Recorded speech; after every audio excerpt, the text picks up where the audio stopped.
Hi, everybody. Kevin Purcell, and it's Tuesday night. That means it's the time for the Theotek podcast. Tonight, we're going to have a great subject. We're going to talk about the election last night. We're going to give our views, and I have a bold prediction. I really think Martin O'Malley and Mike Huckabee are going to be alive at the end of the thing, and so I'm pretty excited about. No, I'm kidding. We're not going to do that at all. We're actually going to talk about. Making your sermons come alive, things like sermon illustrations or, using graphics and videos and stories and all of that good kind of stuff. We're going to do that with a couple of our team members tonight. Wes Allen is here, all the way from the lovely state of New Jersey. How are you, Wes? Well, I am very glad that our governor only got 7% of the vote yesterday, so that was good. So you like him so much you want to keep him as your governor? No, I don't Okay. want to. I don't. We'll leave not it to at that. inflict him on anybody else. And then the other person that's joining me tonight is LaRosa Johnson. We're so excited. We've kind of moved this on Tuesday nights in order to allow more of our regulars to be out a part of us. Antoine is switching and in transition, and so that's what sort of precipitated this change. Unfortunately, he can't be with us right away tonight. He might be able to join us, but his new place doesn't have Wi-Fi or internet hooked up. And then our other, Rick Mansfield, he's up in Chicago at Moody Bible Institute for a conference. But LaRosa, you're here, and we are so excited that you've been able to join us this evening. How are you this evening? It's nice to be back. Doing good. It's nice to not be 6 o'clock in the morning doing this. All the way out there on the West Coast. It's for you. You probably just had dinner or something like that, right? Not yet. After we're done. Well, like I said, we're going to talk about the whole concept of bringing your sermon to life. I look at the idea of a quote sermon illustration, kind of in the traditional sense. But what I think about it is, Jesus taught using parables and object lessons, and God taught using object lessons and real life stories. The Psalms are filled with imagery and visuals and all of these things. And so people communicate this way. They think this way. And so tying ideas to something that's more this worldly is a concept that's as old as humanity. And we want to talk about maybe some things that you can do. Tonight might be a little less tech and maybe a little bit more theory. I don't know. We'll see how that goes. But we're going to talk about that. And I'm going to kick it off because, I sort of have maybe the more traditional view of what a sermon illustration is. I'm a big idea preacher, which means that you take the text, you do inductive Bible study where you let it speak for itself. You try to discover what the text was originally meant to say. It's Sitzenleben, as they said to us in seminary class so many years ago. What's the topic and what's the meaning of it for its day? And then you try to translate that to today and take that and then make it come to life. You want to explain the text, you want to prove the text, and you want to apply the text. And in all of that, you may need to show them what it is. I studied with Haddon Robinson, and he said that you have to answer the question, what does that mean? Is that true? And then he also said you have to answer the question, what's that look like? And then finally he said you have to answer the question, who cares? Which is the application side of that. And so that's kind of what we're looking at tonight.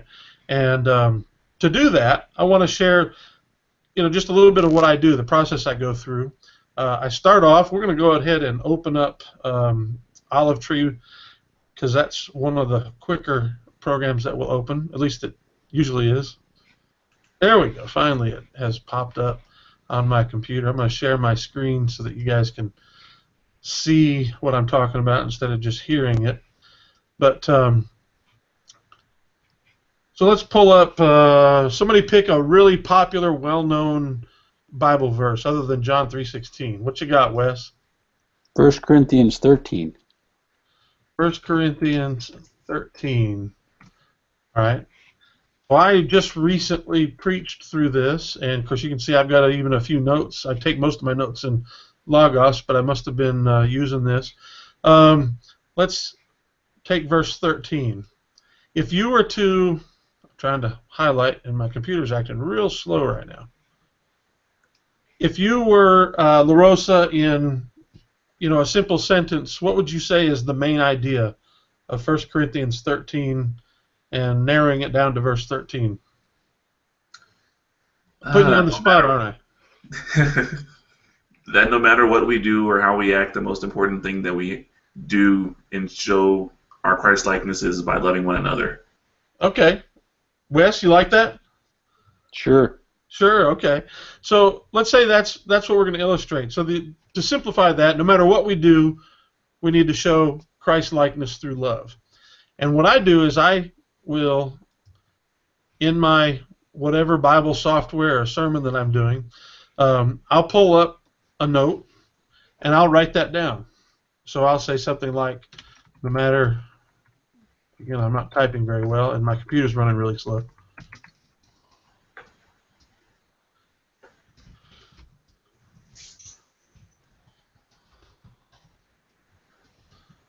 Am I getting it about right? Is that about what you said there? I do not see your note. Yeah, I don't see Can't see any of that. No. Oh man, okay. You know why? Because I shared just the Just the application window? just the window and not the whole screen. Let me reshare that and do the entire screen. All right. So there we go. There we go. So that's my idea right there. We're not going to argue whether that's accurate or right or correct or anything. I think it's pretty good, but here's what I do. Here's my process. I take this, and then my next step is I want to make it generalized, so it's not a spiritual idea. Just make it a general idea. And so what I might say is, to translate this, I might say, in everything we do, we should love each other. The only real difference here is, I've kind of taken this spiritual side out of it. Okay, you guys see what I'm talking about there? And this comes from a book. Let me show you the book here. Not that one. There we go. 12 Essential Skills for Great Preaching by Wayne McDill. He was my preaching professor in seminary at Southeastern Baptist Theological Seminary. He's retired now. And one of the chapters is called Exploring Natural Analogies. You can actually find it in Word Search for $13.99. They've got it in Logos. You can get a Kindle version of it if you'd rather have it that way for $10. You can probably find a used version of it. That chapter alone, in my opinion, is worth the cost of what we're doing here. So this is what we do. He says, take it and make it a general idea that's, take it out of the realm of Scripture so that you can find natural analogies. And then he says, makes a list. And I actually have a file in Word on my computer that I used to open up all the time. Now I mainly just keep it to give to others and show to others. If I find that, I might upload it somewhere and give it a link. And what it does is it gives a list of different things. Where might you see this concept in school, in family, in work life, in military, in sports, in entertainment, movies, TV shows, books that you've read. And then you just go down here and try to find one for each of these. So where might you see this concept in a school situation? You guys got a brainstorm of an idea? A situation that you might have seen at school where you should love one another no matter what you do? Right now the big idea is bullying. Okay. Bullying. So when a kid is being bullied, stick up for him. That would be the loving thing to do. In your family situation, if your spouse treats you wrong, be forgiving every time. Okay, so you see what I'm talking about. You just go down the list here. You can find a whole bunch of these kinds of things. Maybe there's a book or a movie or a TV show that you've seen recently where that might happen. That you saw something like that, and that you might want to put it down there. So then what he says is you go through this, and what happens is, and a lot of times we're sitting here thinking, where can I come up with a good illustration? And when we were talking about this as a group before we started the show, we talked about some of these books that you have that are sermon illustration books, or back in seminary days, our seminary professors used to teach us how to have a big file full of illustrations, and we'd share with one another. A lot of Bible software has sermon illustrations. If you open up Logos and you open up a sermon guide in Logos, that's one of the guides where it'll search your whole library for stuff that relates to sermon material. It'll go through and find all the illustration material in your library. I think Accordance has something like that, some sermon illustration databases. You can go online. One of my favorites, the only one that I actually like on the internet is Preaching Today. But the only time I come here is when I'm desperate, when I really can't find anything using this. And so that does happen, every once in a while. But what will happen is, instead of going to these databases using this outline or this method, what you're going to do instead is you're going to have too many sermon illustrations.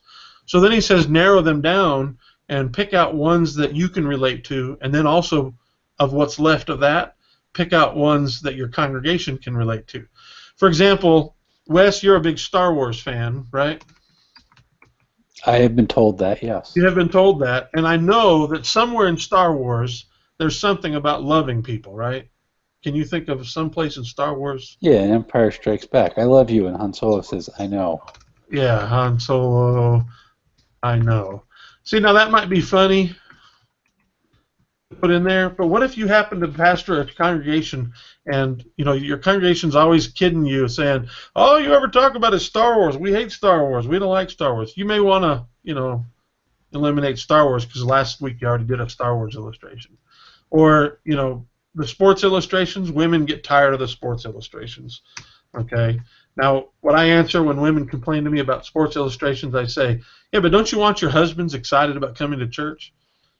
So, sometimes a sports illustration might speak to them. But anyway, so you eliminate the ones that either you don't relate well to or they don't relate well to, and then pick one or two that you think, I could really tell this in a vivid, interesting way. And then what I do, I'm going to delete all this because I don't really need this note. Then what I do is I pull up a Google window and I try to find an illustration. So I'm trying to think of something that I could search for having to do with love that won't get me into trouble. Anyway, let's instead go to Flickr. That could be a little bit more safe. Sometimes searching on Google, even when you put the filters on like I do, you end up with some stuff you shouldn't be finding. Mm-hmm. All right, so here we go. There you go. Maybe you want to use that as an illustration. You can put that in the background. Now you have to be careful on Flickr, because know this, all rights reserved down here. There is a way to do this. Do you know how to do this, Wes? Yeah, go up in the upper left-hand corner, hit the back to search. Back to search. And then see where it says any license? Any license. Click down, and usually for what we do, it needs to be commercial use and mods allowed. Because even though it's a nonprofit situation, it is technically under copyright law a commercial use, and so this is a Creative Commons license that allows you to use it as long as you attribute.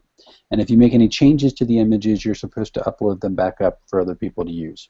Okay, so what would you do then? Let's say you wanted to pick this as your, you were telling a story about a mother's love for her child. Well, if you go back to search, here's what I do. Go back to search, and then right-click on that, and go to open a new tab, and I'll show you why in a second. Now look how short that URL is in the tab. Yeah. So it's a lot shorter than clicking through. And so usually what I end up doing, Kev, is at the beginning of my sermon I have a list of all the slides that I have images on, and I post these URLs down for every one of them. I guess technically I should put the usernames down too, but some of them are so nonsensical I stopped doing that. And so what I'll do first is I'll grab the URL, I'll put that in that that slide where I have the list of all the media that I've used. And then what I do is if you click on the download button, which you have covered right now, never miss a post from, if you click on that, go to view all sizes. And now what I usually do is do either the medium 500 or 640. And I right click and copy that. And now you can just paste it right into your presentation software. Yeah, like if you're using Keynote, I just could pop that up real quick here and put it in new document. I'll just create a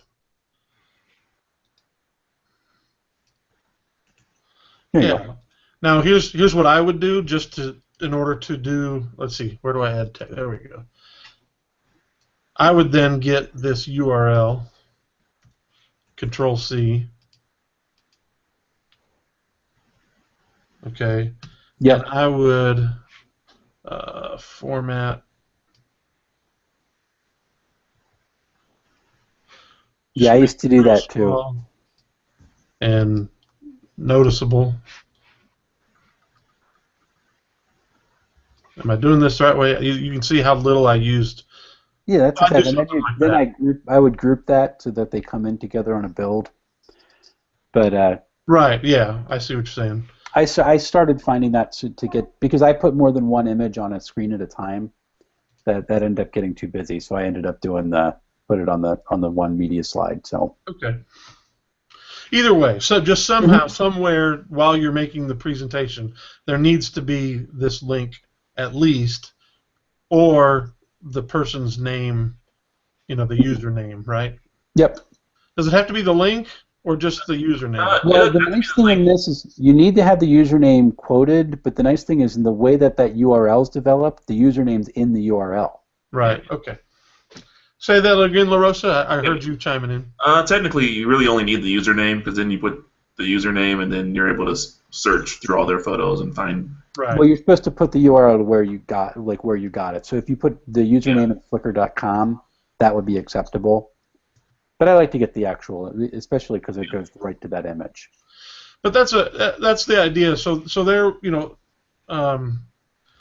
when I'm doing this kind of thing, when I almost always do some sort of visual image. If I'm gonna spend the time sharing a message, I'm gonna have an image up there. If I'm gonna share a story that takes more than just 10 seconds or 30 seconds, I'm likely to have an image about it.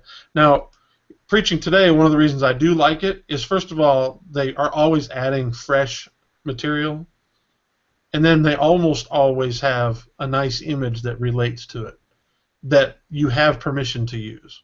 Mm-hmm. And so just by your subscription. Now, this is a subscription site, and I do pay I think it's $69.95. But included in that, you also get some really great sermons that I don't use to preach, but I just read them just for devotional sake. And then they also have ideas. Let's see here, sermons, sermon series ideas. And I will use this sometimes. What am I trying to come up with? Well, what it might surprise you.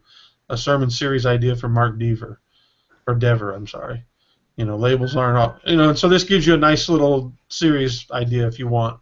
So it's a decent site. Again, this should be your last resort. Find other ways to do it.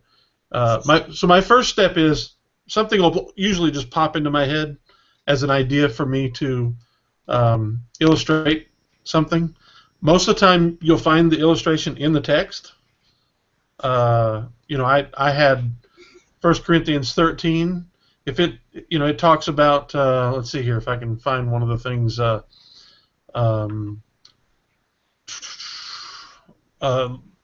am a noisy gong or a clanging cymbal. Well, there's your illustration. You don't need any more illustration than that. The writer of the text provided you with your sermon illustration. Mm-hmm. And so, maybe you'll talk about that noise. What if you had a gong? What if you went to the local high school band program, and suddenly all the instruments on stage, the kids all walked off, and the only thing left was the guy with the cymbals. that would Mm-hmm. get really annoying after a short period of time. There's your sermon illustration. You don't need to come up with anything more creative than that. So anyway, that's my process. That was just kind of the short 10-cent version of it. If you want to go through that book, Wayne McDill's book, 12 Essential Skills, he explains it a lot better than I did in that book, in that one chapter. If you don't read any of the other chapters, just read the chapter on exploring natural analogies. And it'll be worth your $10 alone if you're struggling to come up with good sermon illustrations on your own. Any questions, guys? Any thoughts? Kev, here's one that, and this is probably something that every preacher has to deal with. How many times do you find yourself going through the text or going through your illustrations, and you have the greatest illustration ever, but your sermon doesn't fit it? Yeah, that happens. And what do you do then? Yeah. Is that what your question is? Yeah. How do you deal with that temptation? Well, I'd like to say that I absolutely never, ever use the sermon illustration anyway. But I'm not going to lie to you guys. Sometimes I'm like, I worked hard on let's that. make this fit. But most of the time, honestly, most of the time what I do, I have a folder on my hard drive that says sermon ideas, and I'll take that illustration and pop it in that folder and see if I can't find a text that probably relates to it. I say probably because sometimes I study a text and I find out it doesn't say what I think it says, and so then I have to go back to the drawing board. That's what I'll do, is I'll save it somewhere, and with hopes that maybe one day in a week or a month or a year I'll be needing a good sermon and I can't think of anything or nothing pops out, and so I'll go to that folder and I go, there's that great illustration. Yeah, that'll really make them cry. No, I'm kidding about that part, but no, that's a great point to bring up. We should definitely think about that. The great preaching temptation, right? Yeah, it is. It's easy to fall into because sometimes you get these really awesome. And the other thing is, where do you put those awesome, incredible sermon illustrations? Because if you put it in the wrong place, the whole rest of the sermon becomes anticlimactic after that. And just, people aren't listening anymore because they've been so emotionally charged by that one great illustration. So then you have to rework your entire outline so that it'll fit at the end. So it doesn't overshadow everything. Again, another reason why you should probably just put it away for now. Was that a good answer?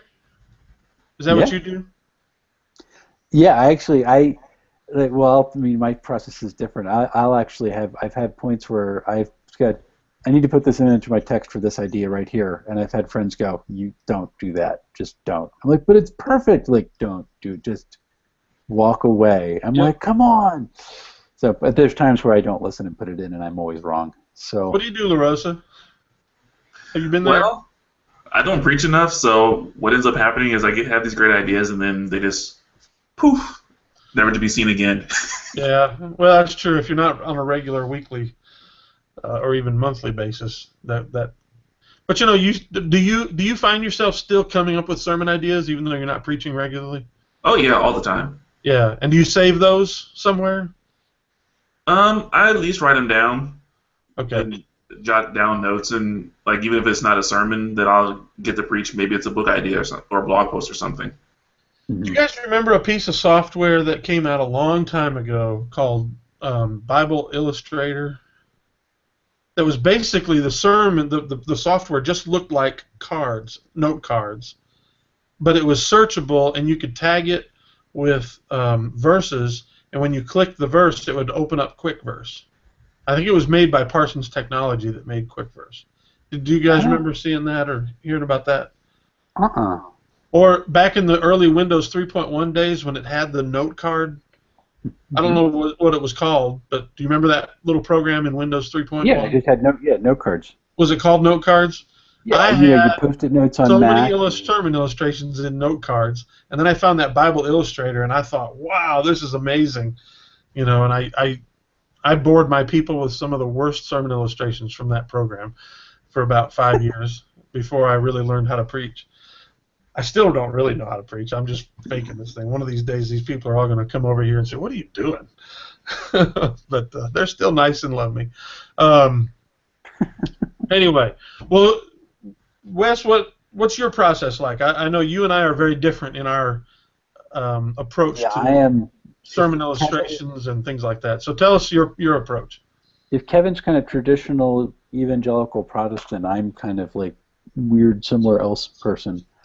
Um, I the Kevin and I both studied with Haddon Robinson, so we'll name drop that. But one of the things that Haddon and I never really kind of saw eye to eye on is the way to illustrate a sermon. So he always had the collect your stories, collect your ideas, put the list down, and things like that. And I was And going, you're wrong. No, I'm kidding. well, no, it's just not the way. It's not the way my brain works because I think in pictures, and it's just how I tend to think. And so when I want to illustrate something, I always look for a picture to put up, and that's how I ended up starting doing this with preaching.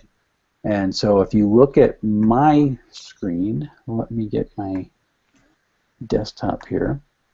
By the time my sermon gets done, it looks something like this. This is just in Markdown. Markdown, I love it. Yeah, isn't that nice? I write everything in Markdown.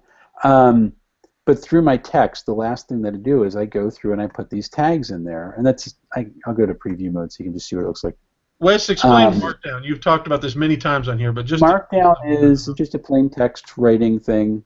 It's just a plain text file format, and you put markup in to mean different things. So like that's a single letter, first level header, second level header. Anything that's surrounded in double asterisks is bold. Anything that's surrounded in a single asterisk is italics. And basically it converts it to HTML, which is, so I'll preview it over there, and that's what it ends up looking like. So in my sermon manuscript, you have all these image tags that comes in, and it's just me. It tells me this is the type of image I'm going to look for.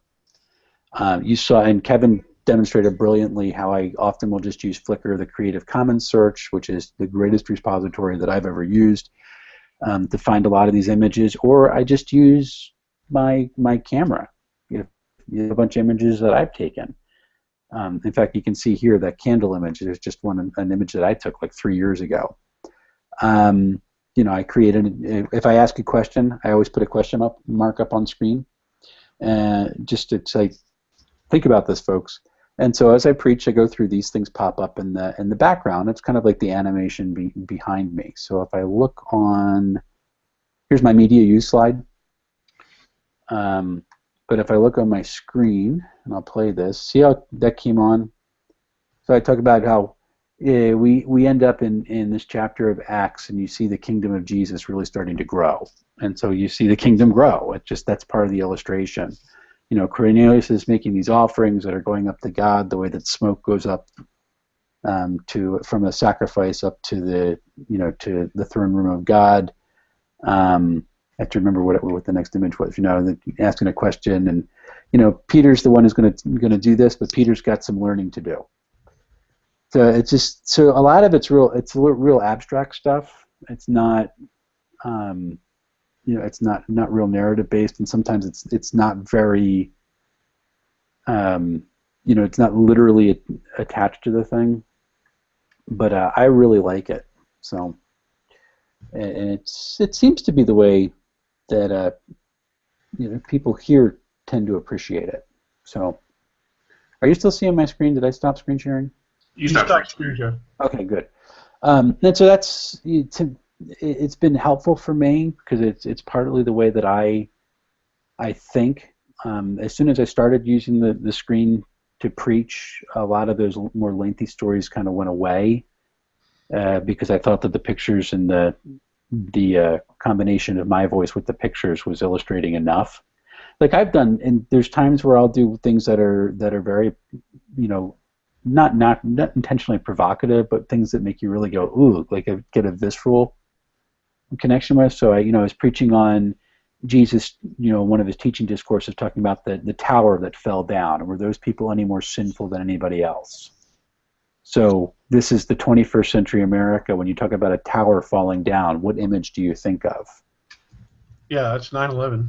And so I put a picture of the Twin Towers up there. Now I had a childhood friend, a Little League teammate who died on 9/11. He got out of the building and died of smoke inhalation. So this meant something to me. And you asked the question, you put the towers up. Where it's like, were those folks any more sinful than anybody else? And so now there's that connection between that world and this world. Yeah, that's a great connection. And so that's the type of thing that I'll go for when I'm preaching. So I'm not always looking for that exact image. I'm not looking for an ancient first century tower. I'm looking for something that evokes that emotional response. And that's how we go through. And I think most people are happy because it's cut down my preaching time by about 5-10 minutes. But that always makes them happy. There's no such thing as a bad short sermon. No. So, and it's to me it's been helpful. It helps me memorize see where those image tags were in my manuscript. That becomes my notes on my sermon. So when I'm like, I don't put my manuscript in my sermon notes on Keynote. I just put this down here. So anywhere there's a bullet point, I know that there's a build I have to do. And these little dashes are just me kind of remembering where my next point was. And that's how I end up preaching. I put this in my my presentation on Sunday morning. That's the last thing I do before I start rehearsing it and going over it. So kind of cool. What do you find is what's the thing people need to be wary of or concerned about avoiding when they are doing mostly visually based illustration like that? You have to really avoid going down rabbit trails. What do you mean by that? Well, you can't. You know how when you're doing your sermon research and you have far more material than you could possibly ever preach. Yeah. But then when you're preaching it, you decide to put it in anyway because darn it, I'm just that smart and I want to put it in. Every preacher on the planet has done that at some point, right, Kev? And you really can't when you're doing that because you've set this up, and then now Anchorman will go crazy because it's linear, but it's not. It's circular, created beforehand. I'll change it, but it's because you have that up there. You can't go down rabbit trails because if you don't have anything up there to illustrate that for somebody, and you change the dynamics of the message, you're going to lose folks. And so that's one thing. And then the other thing is that I've had images where I thought, man, that would really play. And I've had people go, can you not put that type of image up because then I'm just thinking about baseball, or and so I got to go back and rethink what connects and what distracts. Let me give you a perfect illustration of that. Sorry to interrupt. Let me give you a good illustration of that. During the 2008 campaign between McCain and Obama, I was just simply trying to illustrate the idea that the answer to the problems that ail the world are not going to be solved on election day. Okay. And I don't remember what I was preaching or what the text was or anything, but that was kind of the idea. And so we were within a month of the election day, and I put a picture of Barack Obama. You probably have all seen the picture of Barack Obama, with the cigarette hanging out of his mouth from when he was a young student. Okay. He has this kind of, he looks pretty cool actually, but not the most appealing idea for a presidential material. And then McCain had this look. He was like, yelling or something. They were both. I intentionally looked for bad pictures of both men to come up with the idea of, they're not your solution, guys. This isn't. They're not the savior. And I had a person that all she saw was that picture of John McCain and just had a fit and threatened to leave my church over it because I was, trying to tell everybody they should vote for Barack Obama. Which, oh boy. In reality, I was, if you had asked me, I don't want you to vote for Barack Obama. I don't like him at all. But so anyway, that's like you said. People come at these pictures sometimes with their own emotional baggage, and so you have to be kind of it's a consider that a little bit. it's the same with any illustration. You brought it up when you were talking about the people being tired of the sports illustrations Right. or being tired. Some people are be really upset about military illustrations if they got, they're suffering PTSD. It's just those are anytime you're trying to illustrate anything, well, anytime you're trying to communicate anything, you're always going to realize that there's that fine line between balance and distraction, and we're going to blur it and screw it up. Yeah, you can make yourself neurotic if you worry too much, but some things will be very obvious. And you'll know that better based on your knowledge of your congregation. I'm sorry. An interesting one, Kev, was at our annual session, we have a woman who is on Regent staff who is one of the greatest spoken word poets that I've ever seen. And she heads up our Sacred Safe Spaces initiative in ABCNJ, which is, creating for a sacred safe space for people who are suffering from like domestic abuse and things like that. And so she had given this spoken word testimony that was glorious. I mean, this was it was just absolutely stunning and beautiful, and it was that visceral connection. And I had a couple of my friends go, next year, if she does this again, just warn us. Because she had suffered from domestic abuse, and so this really sent her into an emotional tizzy. She had people at her table who were like ashen white hanging onto the table because it was bringing back all these memories of things that had happened. And but the vast majority of the crowd was like, this was the greatest thing that I've ever seen. And here you have this very small minority who were dealing with some real stuff. And it was handled the right way. They just said, we want you to do it because we want the awareness there. Just put a content may not be suitable warning on there so that we can safely extract ourselves from the room at that moment if we feel we need to, because it's so crowded you just can't get up and get out. Once you're there, you're stuck. And I thought it was interesting. It was one of those times where you saw illustration really powerful and really frightening all at the same time. Great. Any questions for him, Larissa? No. Okay. Well, why don't you jump in with your process? Well, I really don't have much of a process. I've realized that as I've gone through it, even though I haven't had the opportunity to preach like every week, I've had a couple opportunities where I've been able to preach for a couple months at a time. And one thing I found is that I never really focused too much on going through and doing sermon illustrations per se. I just have focused more so on the text and trying to get that to bring out just whatever I'm trying to teach from the text.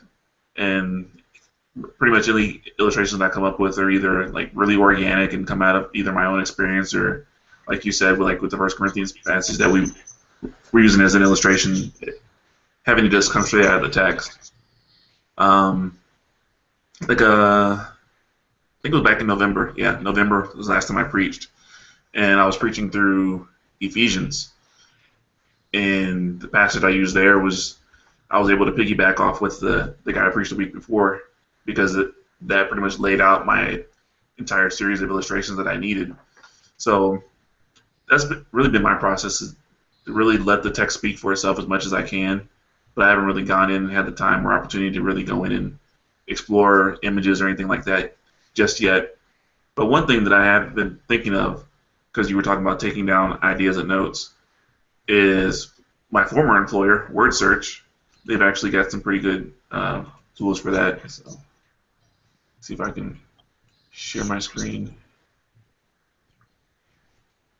Of course, the app doesn't want to work right now, but WordSearch has a Sermon and Illustration Explorer where you can, Sermon Illustration Manager, where you can go in and keep track of all your sermons and illustrations that you come up with, which is really nice because I know I've been in quite a few churches where if you're there long enough, the preacher, if he doesn't keep track of his illustrations, will use the same ones very frequently. So it's nice if you're able to keep track of those in some kind of way. I see Kevin is one of those.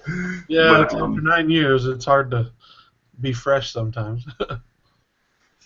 Well, there's a difference between being fresh and using the same one like within the same month. Well, I don't know if I've done that. If I have, So just Keep using going some of those back to the tools good to be one. able to keep track of what you've already used and when you're going to use them, or even just like those ideas that you come up with, using just your Bible software to keep track of those is one good way to do it. But yeah, I've been really just kind of jotting down ideas as they come to me, either in like Evernote or the Apple Notes app, and just really been using those ideas as maybe a possible blog post or maybe material for my next book. Because yeah. like the book I published was actually started off as a long form sermon that I wrote for my website and ended up teaching it at the church I was going to at the time. So it turned into a blog post that transformed into a sermon that transformed into a book. So in some ways that's kind of how my process looks. But I think once I get into a place where I'm able to do it more, I'm going to try to explore some of those ideas that you guys have done, where kind of branching out more and seeing how I can apply things to both the congregation and then using more visual illustrations, because I really like that idea. Well, Rick couldn't be with us tonight, but I will just share something that he gave us as a screenshot of a thing that he's organized in Accordance. And you'll notice that Accordance does offer some sermon illustration content, books and things like that. And so he's created a group where he keeps all of that. And then I guess, Wes, in Accordance, you can search a group Yep. by topic or scripture reference or something. So I guess he'll do that. He'll search this group by topic or can you do it by topic and verse or passage? Yeah, you can do it by caption and topic, and maybe it's a whole slew of things. So yeah, like you can search by verse reference, and you can search by text, which I guess would be topical, and it's kind of fun. I searched their Bible art module that way. And this is the same thing he has for preaching. This is the ones that they create, right? Mm-hmm. That No, I don't know puts if there's together. the ones that they created or if they. Or if he created them. I would like the 1,001 illustrations that connect. I don't know if that's something they've licensed or if that's something they put together. They've licensed that because I've got that book in Word Search as well. So. Gotcha. But I meant like this grouping, preaching. Oh, I don't know. I think that's something he made because I don't have. He made that. I don't have it. All right. Well, cool. Yeah, let's share one more. I said that we wouldn't spend a lot of time talking about websites of databases and stuff, but I did remember one that I like, and that is, I think, used sparingly, movie clips can be useful. Have you guys ever heard of wing clips? No, I haven't. Mostly because I just grab my own clips, but. Well, this is nice in that these are clips that are organized. You notice over here on this side, they've got subject matters. You can do a search, or you can just find your theme that you're going to talk about. Of course, these are very general, generic themes, and so it might be difficult to really find one that's talking about the aspect of that. We talked earlier about love. It's got God's love. So maybe you want to talk about God's love. Well, there's 21. And so you can find, some of these are movies that no one's ever heard of, but some of them aren't. Let's see, Faith of Our Fathers, Les Miserables, the Jesus film. Trying to find ones that maybe people, Evan Almighty, was a fairly popular movie a few years ago. And so these, and you have a right to, some of these are free, some of them you're going to have to pay for, but there is a lot of free content on here. And you have the right, because Wing Clips has secured the right from the film makers, you have the right to show this clip in your service, and the clip will include all the copyright information that's needed. So somewhere in the clip, I can't remember, it's been a long time since I've used one, but somewhere in the clip it'll show you it'll show that. So let's see here. This is we can see one real quick. Bryce, come here. This is from Bruce Almighty, which Oh yeah, why didn't you thought like Susan's mouth was? well, I thought at the end it showed it. Anyway, so but these are free to use or paid, and you can do this legally. It's all legal. I've read the. If you go down here to the bottom of the screen, you can see user agreement, and it'll give you all that. So that is a neat resource, because if you do like to use sermon illustrations, use movie clips in sermons, wing clips can be a useful one. There's tons of places on the web where you can buy video clips, and sometimes I will. Bluefish TV is one, and Highway Video, and I'll do that on occasion. I might buy 2 or 3 or 4 a year, but some of those are, they're just kind of weak. And for a while, we tried to make our own. We had a drama team at church, and we tried to do our own, but most of the people on the drama team either graduated high school and have gone on to bigger and better things, or kind of got tired of doing it. So, so we quit doing that. But anyway, so that's one option. Well, we want to end by doing our favorite things, and who wants to go first? Go ahead, Larissa. Sure. Mine started off as a problem because just recently moved into an apartment and trying to get everything settled and get my whole entertainment thing set up. And for the longest time, I'd been an Android user and just recently switched to iPhone and iPad here within the last couple of months. And one thing I found is using the default music app with Apple is I can't use that with iTunes, or I mean not iTunes, with the Chromecast. I mean, there are ways to do it, but I wasn't really feeling any of those. I wanted to do it in some kind of a natural way. So this past weekend, I thought about going to get an Apple TV and hook that up to my stereo. And I knew with the new 4th generation Apple TV, it didn't have any kind of audio out other than the HDMI. But I knew the 3rd generation did, so went to Best Buy, bought one of those, only to find out that Apple has also updated the old generation and gotten rid of the 3.5mm headphone jack. So I turned to the store, tried to come up with a solution, and I think Kevin has it up on the screen. This is what I ended up finding was the Air Enabler adapter kit, which is something really small, really not much bigger than the Chromecast. Maybe if you put 2 Chromecasts side by side, it'd be about the same size. And just take this, plug it in. You can either do Wi-Fi or directly with Ethernet, and then plug that right into your stereo, and you've got an AirPlay-enabled stereo. And the reason why I decided to go with this instead of something like Bluetooth is I really wanted something where I could be anywhere in the apartment, not have the limitations of having to be in range of the Bluetooth, and then I just get better quality with something that's going over Wi-Fi. So this is what I ended up going with, and I've had it for a few days now, and it's been a really good solution. So for like $50, it's worked out really well, and I think it's a really good solution. So I'm confused. Do you connect this to your Wi-Fi network and do it that way? There are a couple of different options. You either do it as standalone. So if you do it as standalone, you have to connect to the Wi-Fi that it sets up, or you have the option to go in and connect it to your own wireless network that you already have set up. Okay, so if I was doing it in my home, I would probably does it have like an app or some software that you connect it to your?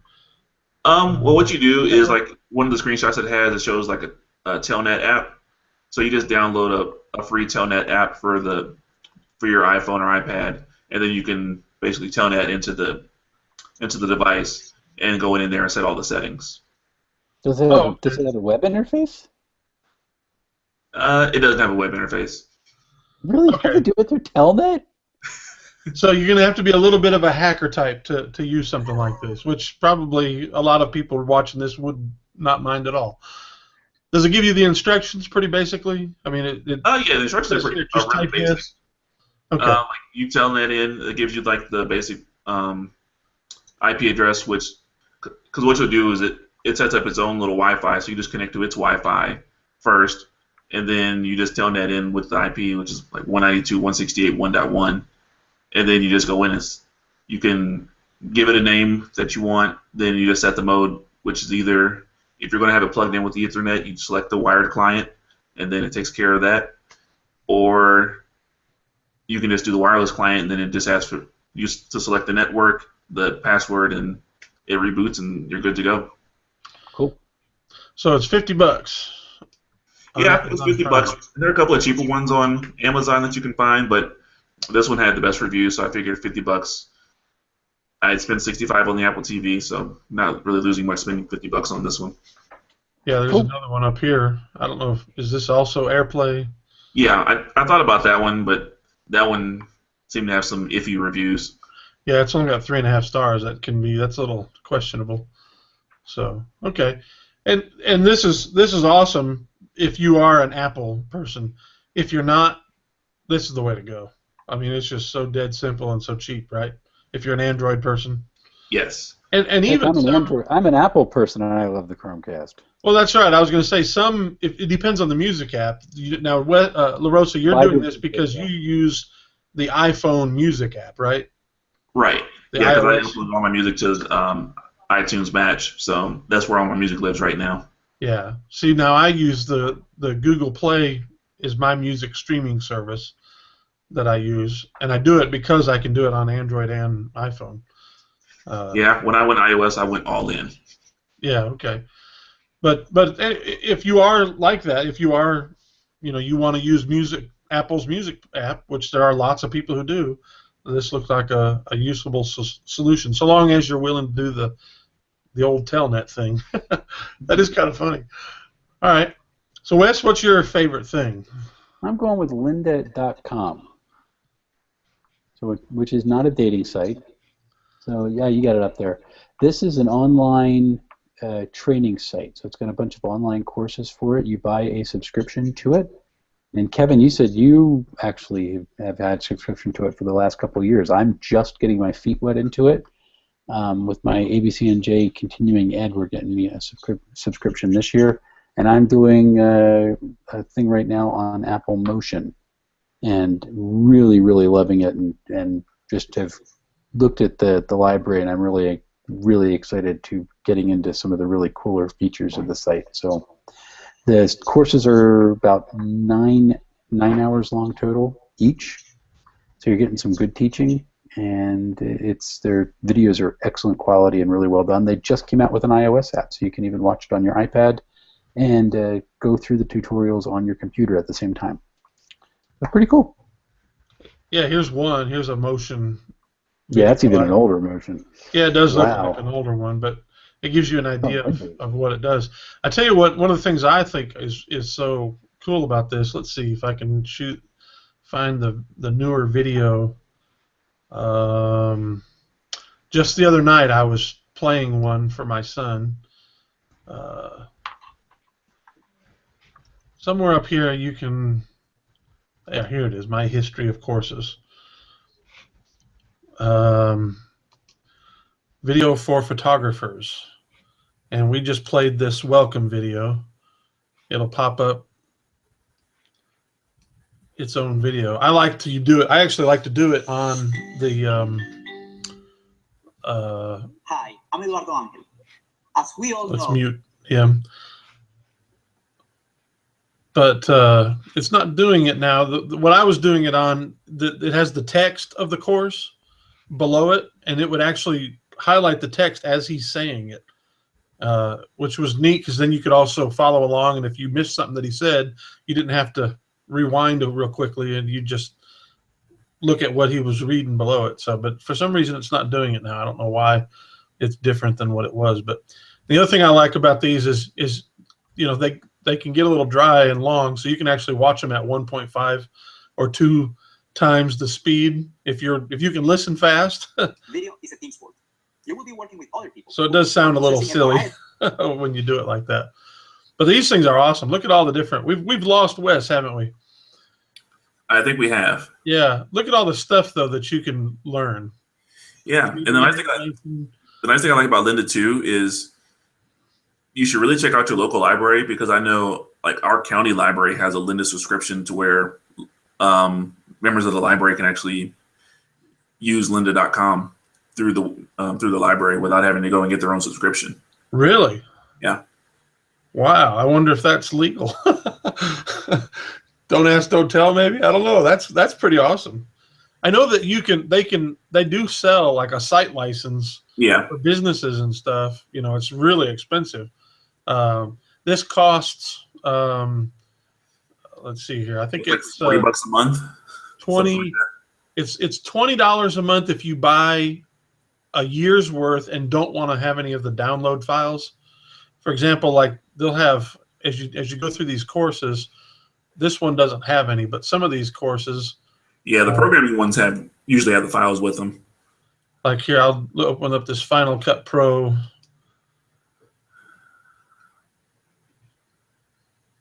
And does it have any course files with it?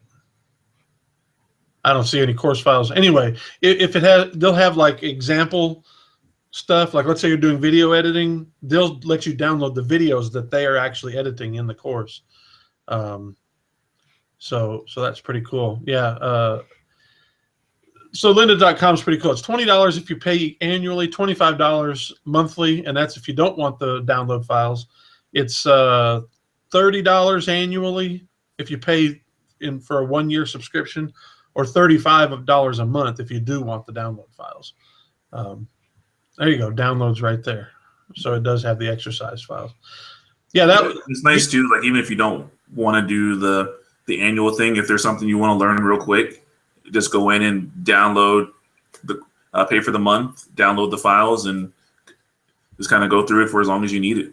And I think you can actually buy the course. Like you can just buy that course as well. I think I've always done it through subscription. So, but yeah, I don't remember if they do that or not. Because anytime I've done it, I've always done it with a subscription. Yeah, like here's one of the ones that I got all the way through, shooting with the Nikon D5100, which is what I have. Notice a lot of these I don't seem to have finished them. But yeah, like, I remember when I was doing the videos on my website for a while, and I ended up going through a Lynda course on videography and just like recording yourself and being in front of the camera, which I went through it like over the course of a weekend, and it was really helpful. It made a big difference in the quality of my videos and just how comfortable I was in front of the camera. Yeah, they're excellent. The trainers are really good. I think I don't understand why this is showing, because I know I finished this one, the up and running with Office 365, and then it's not showing. I did one on Aperture 3. I know I finished that one as well. I don't know why it's showing only 8%. So some of these aren't accurate. I don't know why. But anyway, yeah, that's really cool. Well, we'll end with mine. My favorite thing this week is going to be if you want high quality bags and cases, Waterfield Designs. It's SF bags because they're made in San Francisco. These are for people who like finer things and are willing to pay for them. That's just my forewarning. Okay, but this backpack I have right here. Well, I won't be able to show you because I'm sharing my screen, but I'll show it to you on screen real quick. This thing is beautiful. I love this backpack. It has this distressed canvas look. You can get them in a smaller version or a bigger version. It has multiple color options.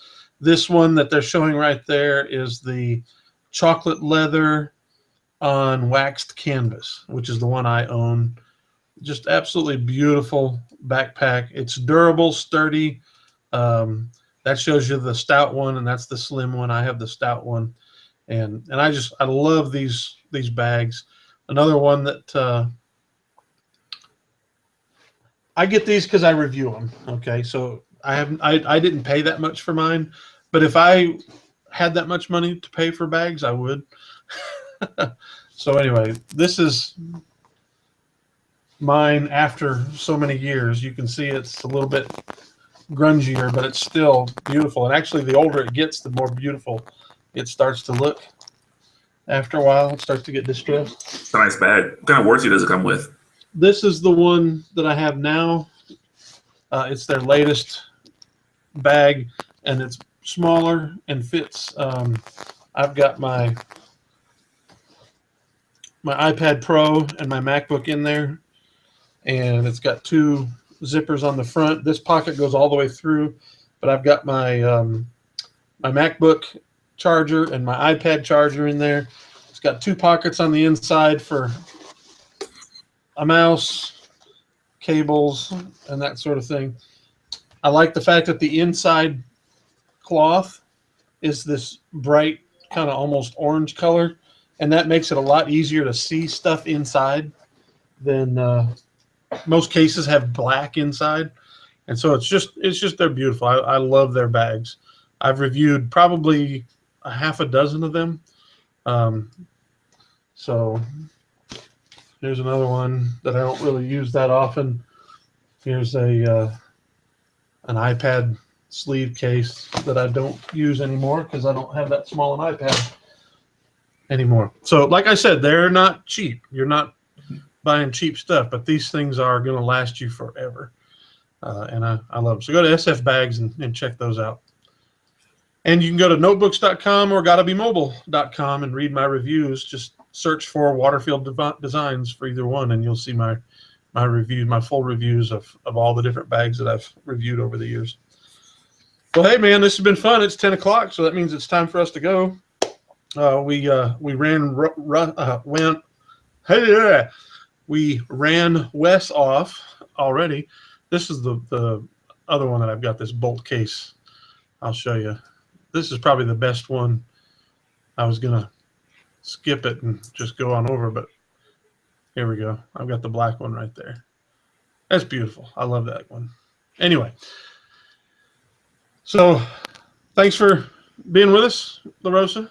Enjoyed having you back on. My pleasure. Hopefully a lot more regular going forward. Yeah, should be. Yeah. As always, go to theotek.com if you want to learn more about where you can find us and how you can watch the YouTube video after the fact. Most of you who watch this do it after the fact. And then also you can listen to it through iTunes or Stitcher Radio and just about any podcast app that you can download and put on a phone or a tablet or a computer. You'll probably find us listed in there if you just search for Theotek. We're going to be in that thanks to Stitcher Radio. And, hit us up on the old Twitter at Theotek News, and we will respond to you there if you want to send questions or comments or suggestions, or maybe you are a Bible software company or a church technology software company, or you make stuff for church technology and you want to bring it on the show and talk about it. We're happy to do so for a lot of that kind of thing. Just let us know. But thanks for watching, and we're going to say goodnight. And go Martin O'Malley.